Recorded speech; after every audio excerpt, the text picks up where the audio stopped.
Halo, assalamualaikum warahmatullahi wabarakatuh. Selamat datang di channelnya Elaborasi TV. Kembali lagi dengan saya Mahathir Muhammad. Yo.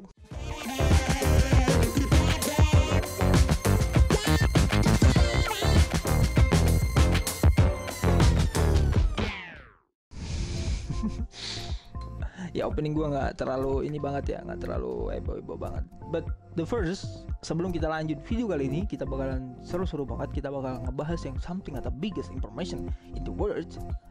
Buat teman-teman yang belum subscribe channel ini, subscribe dulu. Karena berdasarkan analisis, berdasarkan hasil statistika yang saya peroleh, teman-teman yang menonton di channel ini banyak tidak memfollow dan tidak subscribe channel kita. Ya, berdasarkan ya kan statistik.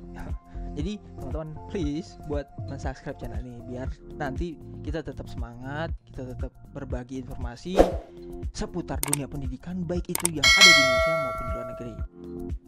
Nah, di video kali ini kita bakalan diskusi tentang ini. Jadi ada satu pertanyaan ketika saya mengalami atau diskusi kayak ya gue sesi talk show kayak gitu, ada yang nanya, apakah nanti pendidikan ke depan itu baiknya dilaksanakan secara offline maupun apakah offline? Ya, jadi perbandingan nih, apakah masa depan yang akan datang itu pembelajarannya secara offline kah atau secara online kah? Oke, kita cari penyebab dulu. Kenapa penyebab yang terjadi hal yang seperti ini? Karena adalah satu-satu penyebabnya itu pandemi. Nah, kita nggak tahu pandemi ini selesainya kapan ya kita nggak tahu. Kemarin ada yang bilang selesai di bulan Agustus, ya kan, bulan-bulan kita awal-awal kena. Tapi ini sekarang udah bulan Agustus, makan udah bulan September. Jadi kan prediksi manusia itu nggak bisa dipegang. Jadi kita nggak tahu sampai kapan ini pandemi. Ya, banyak beberapa universitas, teman-teman yang bilang kayak aku nggak bisa makan mahba yang cerita kayak kita masuknya tahun depan di bulan satunya.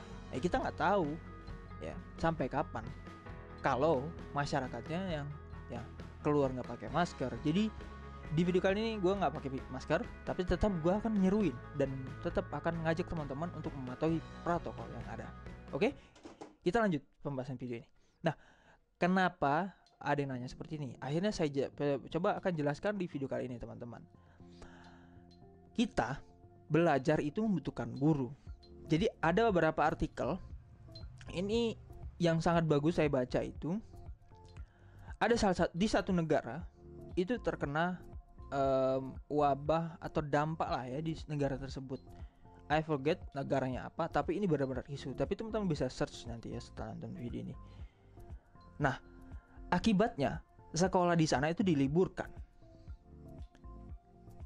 Yang tadinya itu anak datang sekolah itu bisa dapat gizi yang bagus, karena kan banyak di negara-negara maju terutama atau negara-negara berkembang yang lain ya, kecuali Indonesia, itu mereka kalau datang ke sekolah siswanya itu mereka bakalan dapat makanan siang.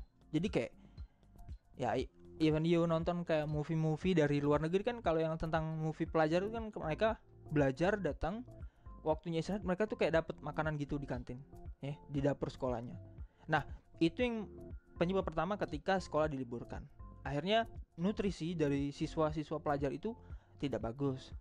Terus yang kedua, siswa tadi kesulitan belajar karena kayak ada beberapa mata pelajaran yang memang kita butuh gurunya untuk menjelaskan ya. Walaupun ada beberapa pelajaran yang mungkin orang tua bisa menjelaskan dan membantu, tapi tidak sebagus profesi guru tadi yang di sekolah menjelaskan gitu loh. Akhirnya banyak siswa-siswa yang tadi diliburkan itu mengalami kemerosotan nilainya, akhirnya terganggu. Nah, itu adalah satu gambaran bahwasannya ketika siswa itu dijauhkan dari interaksi bersama gurunya, ada jarak gitu loh, ada space. Nah, dan itu terjadi ternyata di Indonesia. Banyak orang tua yang mengeluh karena kuliah di rumah kan, karena kesulitan mengatur, karena tidak sabar tadi menghadapi siswa anaknya yang kayak susah dijelaskan gitu. Akhirnya orang tuanya tidak sabar menghadapinya, ya mereka mengeluh. Itulah. Nah, itu salah satu gambaran kenapa kita sebenarnya bisa saja menghadapi itu ketika kita terbiasa dengan sistem yang kayak online ada yang sistem offline. Sebenarnya di Indonesia itu sudah bagus sebenarnya. Ada beberapa kampus yang punya sistem yang seperti itu. We said blending learning. Itu adalah penggabungan antara pembelajaran yang offline dan pembelajaran yang online. Tapi tidak semua kampus punya sistem yang seperti itu, atau tidak semua kampus yang sudah punya sistem, tapi balik lagi mereka tidak menggunakan itu. Ya. Sebenarnya ketika pandemi ini datang dan before ini pandemi, kalau siswa di Indonesia sudah terbiasa dengan sistem yang seperti ini, yang ada blending ya, kayak berapa persen di offline, beberapa persen lagi di online, mereka tidak akan terkejut ketika memang sudah bergeser dan dipaksa untuk masuk ke era yang pembelajaran jarak jauh. Tapi karena kita belum terbiasa di era situ, akhirnya kita telat. Nah, memang kita perlu sadari kita masih butuh perbaikan di negara kita, khususnya di bidang pendidikan. I don't say di other bidang ya, karena walaupun semua bidang itu saling menopang dan saling menopang, tapi ya itu biarlah ahli yang lain untuk berbicara. Ya saya yang memang fokus belajar di bidang itu, di bidang pendidikan khususnya, ya we said to fix this case is problem. Jadi kalau ditanya di masa depan apakah kita pembelajarannya baik di masa offline atau online, saya katakan lagi, saya balik lagi problemnya. Tadi kan dicontohkan di salah satu problem negara, nggak bisa tuh siswa dijauhkan dari gurunya. Dan memang pada dasarnya siswa pembelajaran itu akan lebih efektif ketika ada interaksi antara siswa dan murid, antara siswa dan guru, ya. Karena itulah tadi, mengajar itu seni. Jadi guru itu juga bukan sekedar dia mengajarkan materi yang bakalan dipelajarkan, tapi juga guru itu juga mengajarkan bagaimana beretitude yang baik, bagaimana cara bersosial dengan yang baik. Jadi bukan hanya saja pembelajaran yang mereka ajarkan, tapi juga ada hal-hal yang memang dibutuhkan selama kita dari masa perkembangan. Nah, itu yang mungkin kita bilang pembelajaran itu nggak bisa dijauhkan dari antara interaksi dari siswa dan murid. Ya, secara mungkin ada batasnya. Misalkan kayak online kayak gitu, itu nggak bisa. Jadi memang harus didatangkan, ditetap menggunakan. Biar siswa itu memang dapat feel-nya kayak gitu. Nah, itulah kenapa saya bilang di sini, ketika ditanya pembelajaran yang akan datang itu bagusnya offline atau online, setelah syukur-syukur corona mereda dan kita sudah kebal dengan itu karena kita punya vaksin, ya kita tetap harus memblending, karena nggak bisa dipaksa tetap langsung online, tidak bisa seperti itu. Kita punya proses, maka dari itu kita nggak tahu masa depan itu akan bakal ada bencana apa lagi atau ada tantangan apa lagi. Akhirnya kita perlu persiapkan dari sekarang. Mungkin kita harus blending pelajarannya online dan offline mungkin ke depan. Dan kalau memang udah dirasa udah bagus, mungkin dibuka pembelajaran yang mungkin ada sistem kuliah online, ada sistem kuliah apa. Itu kan namanya disebut proses. Sama hal kayak kita punya adik bayi.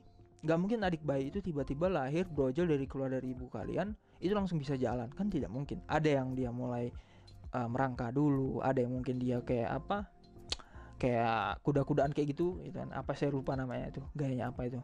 Ada yang dia mulai langsung duduk ngesot kayak gitu jalan, akhirnya dia bisa berdiri yang mungkin tadi tertata-tata, dia sambil megang-megang kayak gitu sambil berjalan, akhirnya mereka udah bisa berjalan seperti normal badan manusianya.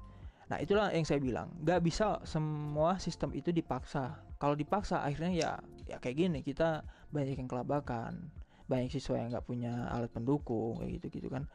Nah, itu yang saya bilang. Maka daripada itu, proses itu sangat penting. Dan balik lagi, jika ditanya masa yang akan datang itu bagusnya online atau offline, ya gak bisa semerta-merta kita langsung offline semua. Kita butuh proses. Nah, saatnya kita sekarang itu proses, ya. Kita perlu belajar dari negara lain karena ya we know kita juga mau negara kita seperti negara yang lain gitu loh. Tetap menjaga culture kita, tapi secara secara mata orang luar memandang kita itu setara. Oke, kesimpulannya adalah teman-teman, kesimpulannya adalah ketika ditanya masa yang akan datang itu pendidikan pembelajaran atau khususnya di bidang pelajaran itu bagusnya online atau offline, itu kita proseskan, kita angsurkan mungkin di blended pendidikannya ya, yang mana ini udah diketahui banyak oleh masyarakat tapi mungkin masih sedikit untuk penerapannya ya. Banyak tesis-tesis tentang itu ya, tolong dimanfaatkan pengetahuan kita seperti itu untuk diterapkan agar pendidikan kita makin maju dan makin berkembang. Nah, buat teman-teman yang sudah nonton ini, jangan lupa untuk subscribe, like, and comment, dan share video ini biar teman-teman yang lain mengetahui video yang bermanfaat seperti ini dan channel yang bermanfaat seperti ini. Oke, terima kasih buat teman-teman yang sudah nonton. Undur kata, sampai jumpa di other video dan sampai jumpa di konten-konten berikutnya. See you di other video. Bye.